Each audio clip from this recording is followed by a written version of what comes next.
Hello guys, ഇതൊരു access Suzuki കമ്പനിയുടെ access 125 latest model വണ്ടിയാണ്. ഇത് എൻജിൻ ഓയിൽ കമ്മിയായിട്ട് പിസ്റ്റൺ പിടിച്ച് വന്നൊരു വണ്ടിയായിരുന്നു. ഓൾറെഡി ഫസ്റ്റ് സ്റ്റാർട്ടിങ് ട്രബിളായിട്ടാണ് വന്നത്. അപ്പോൾ നോക്കിയപ്പോഴാണ് കണ്ടത് കംപ്രഷൻ ഉണ്ടായിരുന്നില്ല. പക്ഷേ കംപ്രഷൻ വെറ്റി നോക്കി, പക്ഷേ വന്നില്ല. അത് കാരണം നമുക്ക് ഹെഡ് അയക്കേണ്ടി വന്നു. ഹെഡ് അയച്ചപ്പോഴാണ് സിലിണ്ടർ പിസ്റ്റണൊക്കെ കംപ്ലൈൻ്റ് ആണെന്ന് കണ്ടത്.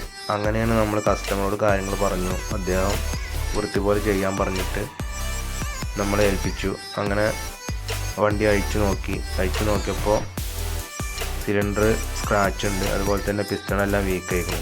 അങ്ങനെ സുസുക്കിയുടെ ഒറിജിനൽ ആക്സിൻ്റെ സിലിണ്ടർ കിറ്റാണ് വാങ്ങിച്ചത്.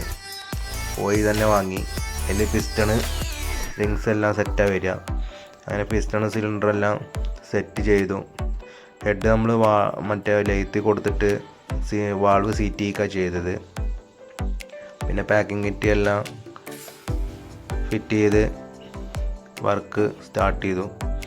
സിലിണ്ടർ കിറ്റ് കയറ്റി ആദ്യം പിസ്റ്റണൊക്കെ സെറ്റ് ചെയ്തു. പിന്നെ അതിൻ്റെ മുകളിലാണ് ഹെഡ് വരുന്നത്.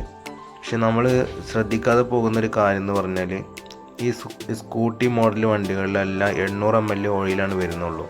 പക്ഷേ ആ 800 ml ഓയിൽ മാക്സിമം ഒരു 2000 കിലോമീറ്റർ ഓടിക്കഴിഞ്ഞാൽ തന്നെ ഏകദേശം കമ്മി വരാൻ സാധ്യതയുണ്ട്. 800 ml വരുന്നുള്ളൂ. മിനിമം ഒരു 2000 കിലോമീറ്ററെങ്കിലും ഓടിക്കഴിഞ്ഞാൽ നമ്മൾ ആ ഓയിലാണ് ചേഞ്ച് ചെയ്ത് കഴിഞ്ഞാൽ pump correct oil pump working ആവും. അതുപോലെ തന്നെ ഒരുവിധം മാക്സിമം സ്മോക്ക് വരാത്ത രീതിയിൽ, പിസ്റ്റൺ പണി വരാത്ത രീതിയിൽ നമുക്ക് ചെയ്യാൻ കഴിയും. അപ്പോൾ അതിൻ്റെ ഒരു വിധമുള്ള എല്ലാം മാറ്റി, നമ്മൾ ടെൻഷനർ മാറ്റി, timing chain, kit, wheel, pad എല്ലാം മാറ്റി.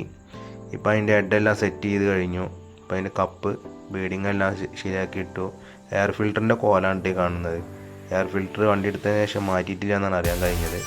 അപ്പോൾ നമ്മൾ പുതിയ എയർ ഫിൽറ്റർ മാറ്റി. പിന്നെ എൻജിൻ ഓയിൽ ഒഴിക്കുകയാണ്.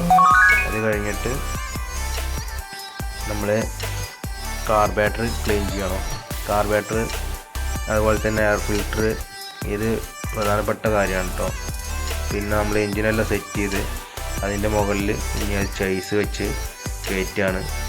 ചേസ് വെച്ചതിന് ശേഷം, ബോഡി വെച്ചതിന് ശേഷം എന്ത് ചെയ്യണം, സൺട്രാക്സിൽ വെച്ച് കഴിഞ്ഞാലാണ് വണ്ടി ഫീറ്റിംഗ് ആവുകയുള്ളൂ. സ്റ്റാർട്ട് ചെയ്ത്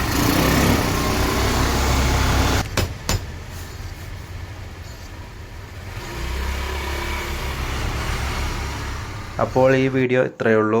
ഇഷ്ടപ്പെട്ടാൽ സപ്പോർട്ട് ചെയ്യുമല്ലോ. നിങ്ങളുടെ വിലയേറിയ അഭിപ്രായങ്ങൾ അറിയിക്കുക. Thank you.